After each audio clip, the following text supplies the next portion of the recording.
Okay, Assalamualaikum warahmatullahi wabarakatuh. Salam sejahtera. Kita mulakan program hari ini dengan bacaan Ummul Kitab Al-Fatihah.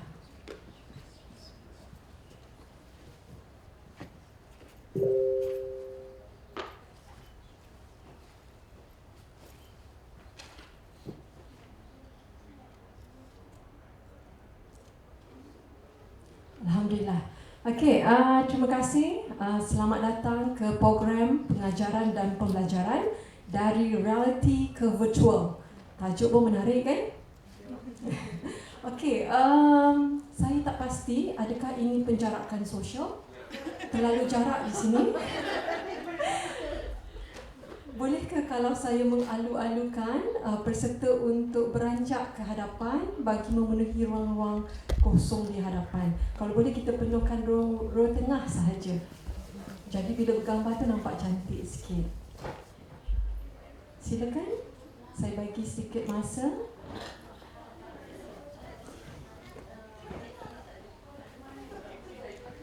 Dan sekali lagi saya ingatkan peserta untuk mematuhi SOP untuk menjaga penjarakan secara fizikal.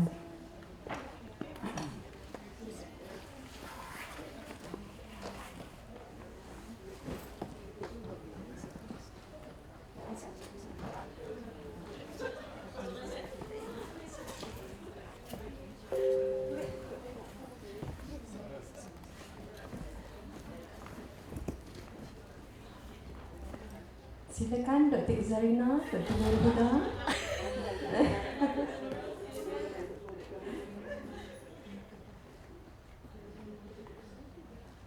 Okey, terima kasih di atas komitmen dan kerjasama yang diberikan. Okey, so hari ini sebenarnya kami di Sekretariat Pengajaran dan Citra Fakulti Sains Sosial dan Kemanusiaan Universiti Kebangsaan Malaysia, kita sangat berbesar hati menerima kunjungan daripada penceramah-penceramah yang amat disegani. Dan hari ini kalau boleh saya perkenalkan secara ringkas, kita ada penceramah yang pertama, Profesor Madya Dr. Raihana Muhammad Maidin dari Universiti Kebangsaan Malaysia. Kita ada Dr. Rosmah Muhammad dari Universiti Putra Malaysia. Dan kita ada TSTJ Iskandar Abdul Aziz dari Universiti Tenaga Nasional. Okey, terima kasih kami ucapkan kepada semua penceramah atas kesudian menerima jemputan daripada pihak kami walaupun difahamkan sibuk dengan pelbagai komitmen di universiti masing-masing. Terima kasih kami ucapkan. Dan tidak dilupakan juga kepada semua peserta yang merupakan teman-teman pensyarah daripada Fakulti Sains Sosial dan Kemanusiaan Universiti Kebangsaan Malaysia.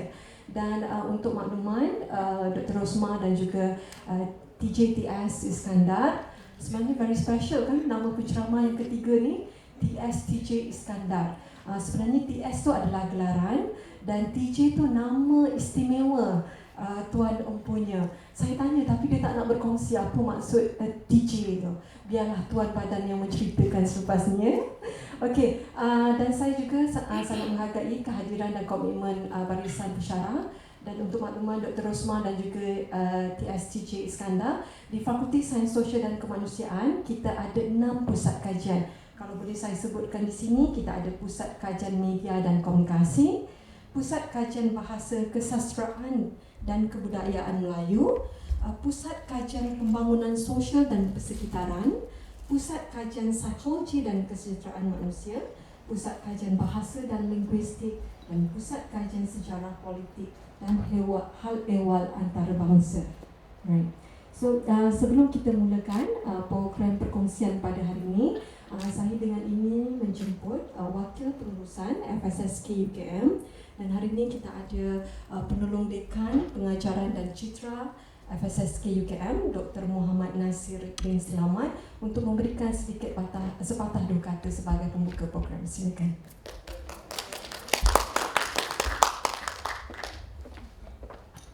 Okay. Bismillahirrahmanirrahim. Assalamualaikum warahmatullahi wabarakatuh dan selamat pagi. Alhamdulillah, terima kasih Dr. Nuraini, pengacara atau selaku moderator untuk sesi perkongsian pada pagi ini. Dan selamat datang kepada penceramah ataupun speaker kita, Dr. Rai, Dr. Rosmah dan juga Tuan TJ ke Universiti Kebangsaan Malaysia, khususnya ke Fakulti Sains Sosial dan Kemanusiaan. So, diharapkan perkongsian hari ini dapat memberi banyak input kepada ahli-ahli di fakulti kita dan juga di mana-mana yang berada secara online. Dan terima kasih kepada pensyarah-pensyarah yang hadir memberi sokongan kepada program ini, dan insya-Allah kita akan anjurkan lagi program-program macam ini yang lebih memerlukan, terutamanya di waktu masalah-masalah yang tengah melanda negara kita ini, memang di mana kita daripada realiti ke virtual tu memang diperlukan. So mungkin perkongsian hari ini dapat membantu kita untuk menjadi tenaga pengajar di peringkat universiti dengan lebih berkesan walaupun berada di alam mayang, di dalam talian alam mayang pula. So terima kasih, saya rasa tak ada cakap banyaklah, kita lebih kepada penceramah kita untuk berkongsi. Terima kasih lagi kepada semua yang terlibat. InsyaAllah kita akan beri yang terbaiklah kepada semua pensyarah di FSSK dan juga yang mendengar secara dalam. Okey, terima kasih.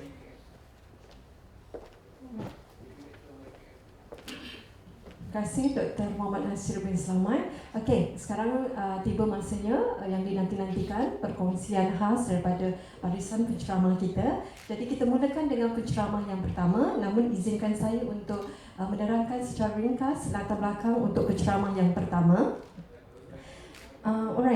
Profesor Madya Dr. Raihana Muhammad Maidin. Beliau merupakan pensyarah dalam bidang kesastraan bahasa Inggeris dari Pusat Kajian Bahasa dan Linguistik FSSK UKM. Pengkhususan beliau adalah sastra majmuk, sastra minoriti, sastra Muslim diaspora, dan Profesor Madya Dr. Raihana kini memegang jawatan sebagai Timbalan Pengarah di Pusat Pengajaran dan Pembangunan Core Curriculum UKM. Beliau pernah menerima anugerah kualiti pengajar cemerlang FSSK pada tahun 2014 dan amat membanggakan beliau adalah penerima anugerah Akademik Negara kategori pengajaran pada tahun 2014. Dengan ini majlis menjemput Yang Berusaha Profesor Madya Dr. Raihana Muhammad Maidin untuk menyampaikan perkongsian beliau. Silakan. Assalamualaikum warahmatullahi wabarakatuh. Kejap ya, saya nak bateri.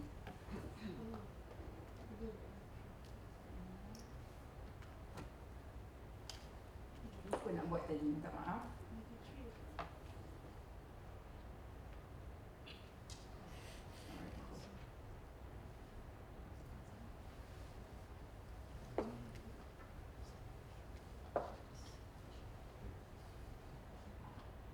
Okay, Assalamualaikum warahmatullahi wabarakatuh. Apa khabar semua? Sihat ya? Alhamdulillah. Alhamdulillah. Saya tak sangka dapat ramai macam ni kehadiran, betul, sungguh. Sebab pukul 9 dan kita banyak komitmen lain ya. Dan saya nak kita ucapkan tahniah kepada yang hadir pagi ni. Sebab program pengajaran pembelajaran selalunya kehadiran tak berapa tinggi. Ya, so bagi mereka-mereka yang hadir, saya ucapkan tahniah kepada rakan-rakan semua kerana mengambil masa daripada 8 jam sehari yang kita kena kerja tu, mengambil masa 3-4 jam untuk menghadiri program seperti ini. Dan diharapkan kita doakan semua-semua sama penceramah serta peserta, ilmu ni kita dapat memanfaatkan dan pelajar kita akan mendapat yang terbaik daripada kerana ini, insyaAllah. Ya? So, bila pejabat Dr. Nasir kontak saya minta nak share perkongsian untuk program ini, saya kata okey. Mulanya saya bagi nama pakar. Saya kata ajaklah ni doktor tu kan, sebab mereka pakar dalam bidang pengajaran dan pembelajaran. Tapi pejabat Dr. Nasir got back to me, kata nak doktoral juga. Kata okey, boleh, you know. Tapi bukan bidang saya, pengajaran pembelajaran bukan bidang saya. Tapi saya telah mengajar di UKM ini 25 tahun. Jun pertama, 1st of June hari itu masuk tahun ke-26, insyaAllah. Ya, so pengalaman yang saya nak kongsikan di sini. Okay? Tapi walaupun telah 25 tahun, semester 2 yang baru habis ni adalah kali pertama saya mengikuti satu cabaran yang tak pernah saya ikuti. And I'm sure all of us sama juga, ya, isu yang sama. So topik yang saya nak kupas, minta maaf slides tak berapa jelas. Saya rasa LCD kita mungkin dia tak cantik sangat. Apa pun slides ni saya akan kongsi. If it's useful, you can always have it, insyaAllah. Topik saya agak luas. Okay? Pembelajaran aktif dan PKP. Okay? Satu refleksi pribadi. Tapi sebelum saya berkongsi, saya nak dapatkan sedikit pendapat daripada kawan-kawan juga. Alright? So topik yang diberi ialah tema seminar kita ialah pengajaran dan pembelajaran dari realiti ke virtual. Pengalaman, kreativiti, cabaran. Okay? So saya nak, kalau boleh, kita sama-sama reflect. Apa pengalaman kita, apa kreativiti yang kita lakukan dan apa cabaran kita. So saya mohon kerjasama kawan-kawan di sini dan mereka yang online. Are we online? Okay. So kawan-kawan mana? Kamera mana ya? Yang tu ya? Okay, tak apa. Okay, yang kawan-kawan yang dekat pejabat masing-masing, wherever you are, kalau boleh ke website www.menti.com, menti.com, boleh guna mobile, kalau ada laptop boleh guna laptop. Jawab 2 soalan ringkas ini. Just answer these 2 very simple question. Okay? Yang pertama, okay, first, bila dah buat menti.com tu kena letak kod 4855716. Alright?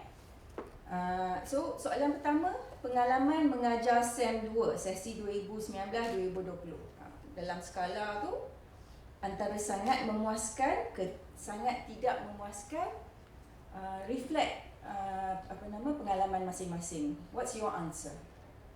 Memuaskan, alhamdulillah, 2 mengatakan memuaskan. Sangat memuaskan, okey, alhamdulillah. So setakat ni 3 telah menjawab, terima kasih.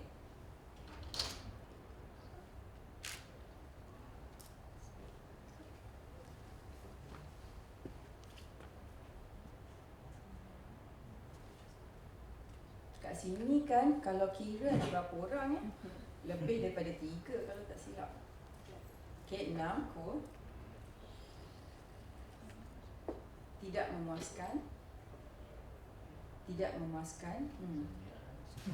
Tidak memuaskan. Tidak memuaskan. No, I think this is the reality. Sebab topiknya reality, tak naklah fantasy kan. So we have to speak the truth.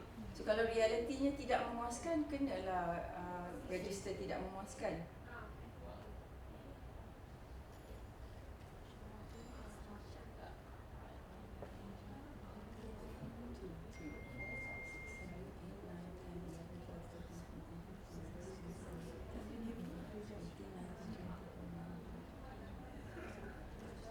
Ada lebih kurang 25 peserta fizikal. So dekat sini setakat ini hanya yang menjawab 16. So saya tunggu hingga 25. Alright? Tak apa. We have time. Okay? No, I think it's important for us to reflect. I think it's important for us to reflect. So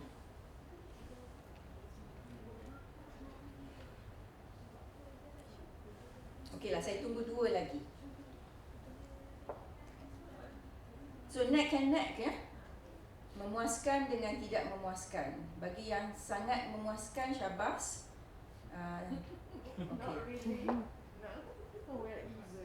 Okay, we're even. Neck and neck, we're even ya. Ada lagi yang nak jawab tak? Angkat tangan je kalau ada lagi yang nak registerkan jawapan. Susah ke nak reflect just on this answer alone? Because you have to be holistic, right? If you're teaching 2 or 3 courses ya, kalau kita mengajar 2-3 kursus, mungkin satu kursus tu macam saya lah, saya nak kongsi ni, saya mengajar 2 kursus. Satu tu boleh kata sangat memuaskan.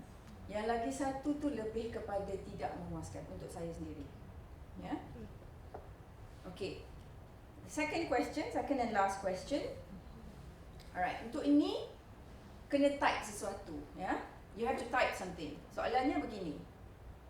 Isu utama yang mewarnai pengalaman pengajaran saya pada SEM 2 2019-2020 adalah the main issue that colours my experience. Saya Google Translate ni, so kalau nampak Google Translate memang salah tu. Yeah. So the main issue that colours my experience as a teacher in the second semester 2019-2020 is apa isu utama yang mewarnai pengalaman kita tu. Type aja. Jawapan tu kita type. Just a word, a phrase, up to you. And you can have 3 kita boleh sampai 3 kali boleh menjawab. Isu utama. Adakah isu utama pelajar? Adakah isu utama kerja dari rumah? Adakah isu utama teknologi? Adakah isu utama apa? Apa isu utama tu?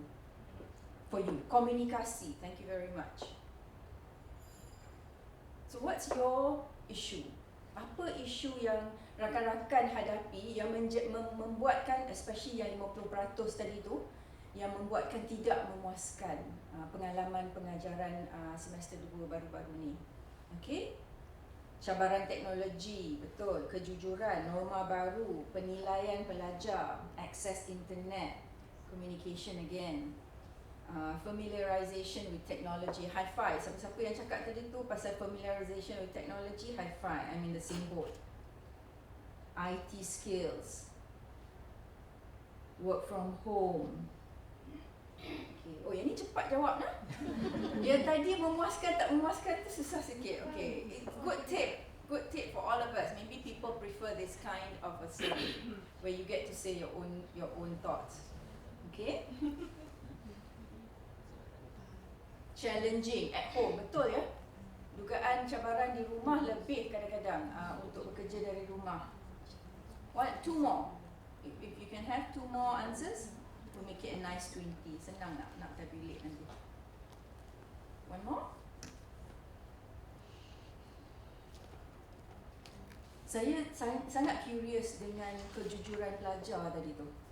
Alright, thank you so much. Terima kasih banyak. Oh, masih ada lagi. Dalam talian ya. Thank you for those who are from online. Terima kasih bagi mereka yang berada dalam talian yang mengikuti program ini. So dalam talian kan senang untuk switch ke Facebook, ke social media yang lain kan. So alright, thank you so much. Okay. So ini refleksi kawan-kawan ya. Mungkin tak berapa jelas, minta maaf. Ini refleksi kawan-kawan.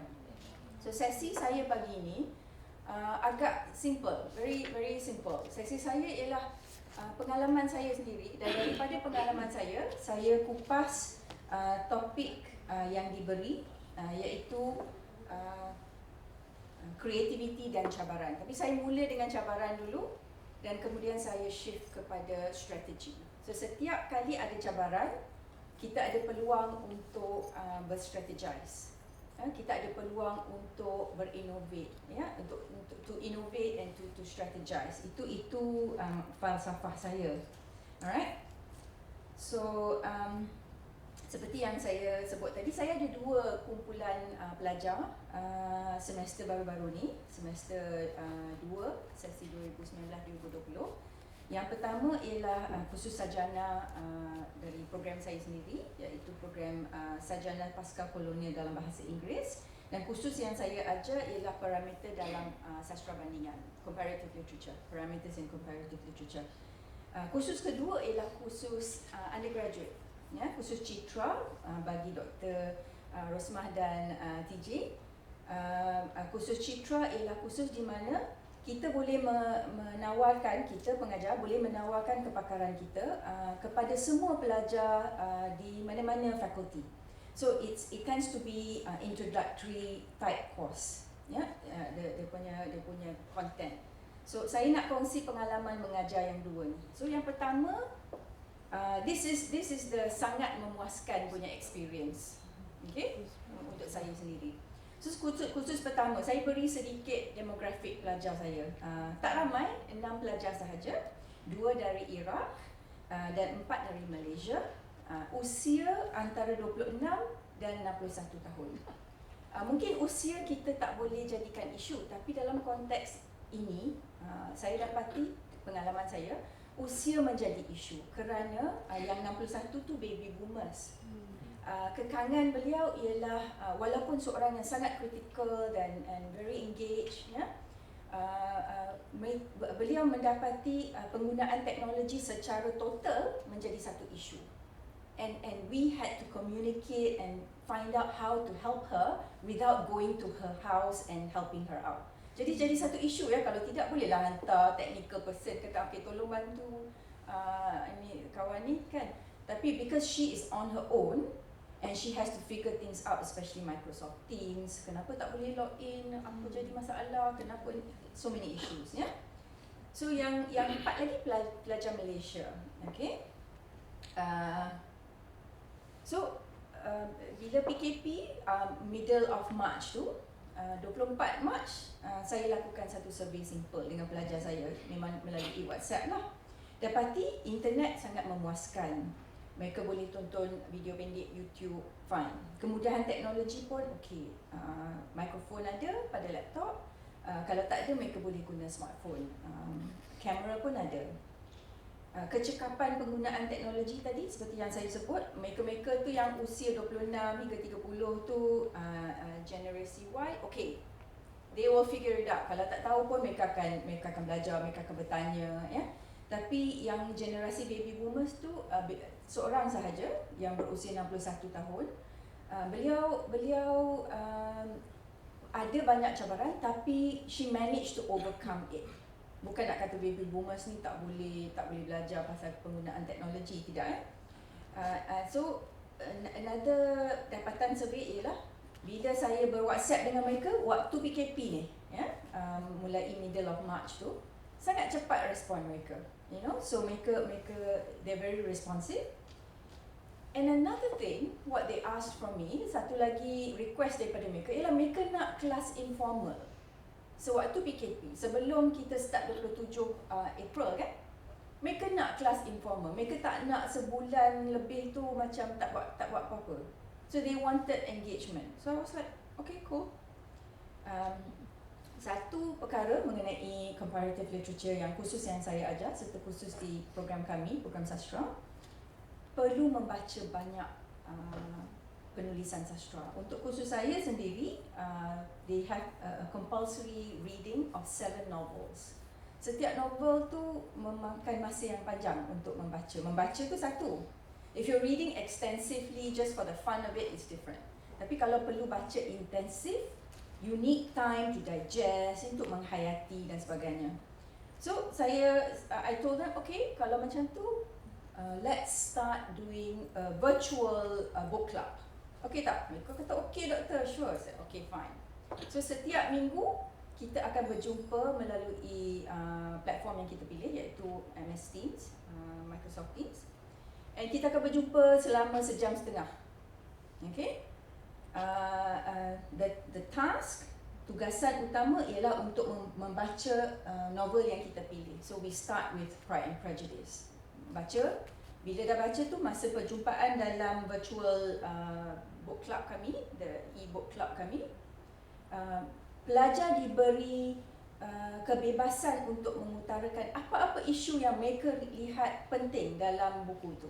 So I'm not going to constrain their discussion, right? This is not a class engagement, this is an informal meeting. Ini satu sesi secara informal, alright? So saya dapati pelajar-pelajar ini nombor satu sangat kritis. They're very critical and sangat kreatif dalam cara mereka mengupas isu-isu dalam novel itu. Then the third point is mereka dapat berkomunikasi dengan sangat jelas. Ini 3 kemahiran yang sangat diperlukan, especially dalam bidang sastra, because you need to be able to engage with the text. Kalau baca dan tak tahu apa nak sebut mengenai teks yang kita baca, it's going to be a problem for you, especially in a literature program, right? So kalau